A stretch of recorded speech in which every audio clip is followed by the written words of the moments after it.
நேசிக்கின்ற பாசத்துக்குரிய ஈரோடு கிழக்கு தொகுதி அன்பு சொந்தங்களே, உங்கள் அனைவருக்கும் வணக்கம். இந்த ஈரோட்டு மண்ணிலே 13 ஆண்டுகளாக ஆசிரியர் பணி செய்த என்னை அண்ணன் செந்தமிழன் சீமான் அவர்கள் இந்த அரசியல் களத்திலே நிறுத்தி இருக்கின்றார். வகுப்பில் பணி செய்திருந்த என்னை, பாடம் எடுத்துக் கொண்டிருந்த என்னை இந்த களத்திலே நிறுத்தியதற்கு யார் காரணம்? நீங்க முதல் அன்புக்குரிய மக்கள் சிந்திக்கணும். குறிப்பா இந்த திராவிட முன்னேற்ற கழகம் தான், திராவிட ஆட்சிகள் தான். ஏனென்றால் அவர்கள் செய்ய வேண்டியதை இந்த மண்ணில் மிக சரியாக செய்திருந்தால் உண்மையில் நான் இந்த களத்திற்கு வந்திருக்க மாட்டேன். ஆனால் அவர்கள் செய்ய தவறியதனுடைய விளைவு நாம் தமிழர் பிள்ளைகள் இந்த களத்திலே நின்று கொண்டிருக்கின்றோம்.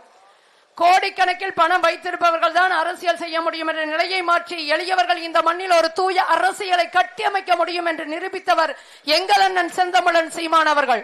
பணத்தை வைத்துக் கொண்டு கதவை தட்டி காசை கொடுத்து வாக்கை தாருங்கள் என்று கேட்டு வரவில்லை. ஆனால் கொள்கைகளை நெஞ்சிலே ஏந்தி லட்சிய உறுதியோடு செயல் திட்டங்களோடு இந்த செயலை நாங்கள் நிறைவேற்றி காட்டுவோம் என்று வந்து நிற்கிறோம். யார் மாற்றுன்னு அன்புக்குரிய மக்களை சிந்தியுங்க. திமுக கூட்டணி பணபலத்தோடு நிற்கிறது. ஆனால் நாம் தமிழர் கட்சி யாரோடும் எவரோடும் எப்போதும் கூட்டணி இல்லை. இந்த மண்ணையும் மக்களையும் நம்பி களத்திலே நிற்கின்றோம். நீங்க சொல்றீங்க இது பெரியார் மண், பெரியார் மண். பெரியார்னு எந்த மக்களுக்கும் தெரியல. இது பெரியார் மண் இல்ல, இது ஈரோட்டு மண், தமிழர் மண். என்னுடைய தீரன் சின்னமலை தொடங்கி திருப்பூர் குமரன் தொடங்கி இந்த மண்ணில எண்ணற்றவர்கள் களத்தில் நின்றிருக்கிறார்கள். இன்னைக்கு மொழிப்போர் ஈகியர் தினம். அந்த மொழிக்காக ஈகம் செய்தவர்களை விடவா மற்றவர்கள் இந்த மாற்றத்தை கொண்டு வந்துடுறாங்க?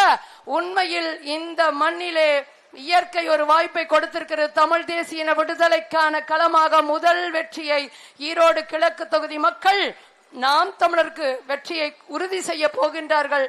என் அன்புக்குரிய மக்களே, நீங்க சிந்திக்கணும். மக்கள் சிந்திக்கவில்லை என்றால் மீண்டும் இந்த அவலத்துக்குள்ளேயே தான் நீங்க கிடக்க நேரிடும். சாலை வசதி இல்ல, சாக்கடை வசதி இல்ல, குப்பைகள் பெரும் மலைகள் போல குவிந்து கிடக்குது. என் பாட்டன் காலிங்கராயன் எதுக்காக கால்வாய் வெட்டினாரோ அதையும் குட்டிச்சவராக்கிட்டீங்க. பூரா கழிவுகளா மிதங்குது. அது மட்டும் இல்லாம மஞ்சள் மாநகரம், புற்றுநோய் மாநகரம், இன்றைக்கு மருத்துவமனை மாநகரம், தொழில் நசிஞ்சு போச்சு. நெசவாளர்கள் எல்லாம் ரொம்ப வேதனைப்படுறாங்க. இன்னும் சொல்ல போனா குறிப்போன்னு சொல்ற சேட்டான்னு சொல்றாங்க, அவர்கிட்டயே அந்த நெசவு தொழில் இருக்குது.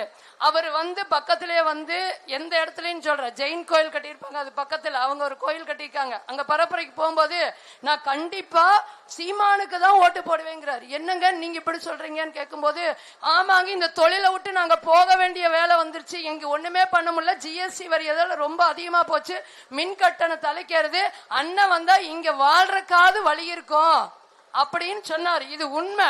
அப்ப நீங்க நினைச்சு பாருங்க, நாம் தமிழர் கட்சி யாருக்கானது? நாம் தமிழர் கட்சி அனைத்து மக்களுக்குமானது. நாம் தமிழர் அரசியல் அனைத்து உயிர்களுக்குமானது. வந்தவரையெல்லாம் வாழ வைப்போம். இது எங்கள் இனத்தின் பெருமை. ஆனால் தமிழர் தான் இந்த தமிழ் மண்ணிலே ஆள வேண்டும். இது எங்களுடைய அடிப்படை அரசியல் உரிமை. அதோட தான் நிக்கிறோம். தமிழரா திராவிடரா போடு பார்த்துக்கலாம். இந்த மண்ணில் ஒரு வேட்பாளர் இந்த மண்ணின் சிக்கலை, மக்களினுடைய தேவையை சட்டமன்றத்திலே ஓங்கி குரல் கொடுத்து சட்டமாக இயற்றி நடைமுறைப்படுத்துவதற்கான திறமை திமுக வேட்பாளருக்கு இருக்கான்னு பாருங்க. இல்ல. விஜயகாந்த் என்ற பேரன்பு மிக்க மனிதனுடைய அன்புல வென்றார். அப்ப என்ன செஞ்சார்? எதுவும் செய்யல. அப்போ இதெல்லாம் சிந்திச்சு என் அன்புக்குரிய மக்களே, நீங்கள் ஒரு வாய்ப்பு கொடுக்கணும். மக்களின் வழிதாங்கி நிற்கின்ற ஒளி வாங்கி வெற்றி பெற்றால் இந்த மண்ணில் எல்லாரும் நிம்மதியா வாழலாம். இல்ல அப்படின்னா மீண்டும் மீண்டும் நீங்கள் சிக்கலுக்குள்ளே ஆட்பட்டு கொண்டுதான் நேரும். வரும் தலைமுறைக்கான ஒரு தூய அறம் சார்ந்த உயிர்மை நேர அரசியலை கட்டியமைக்க களத்திலே நாங்கள் நிற்கிறோம். ஒரு வாய்ப்பு கொடுத்து வெல்ல வையுங்கள். நன்றி. நாம் தமிழர்.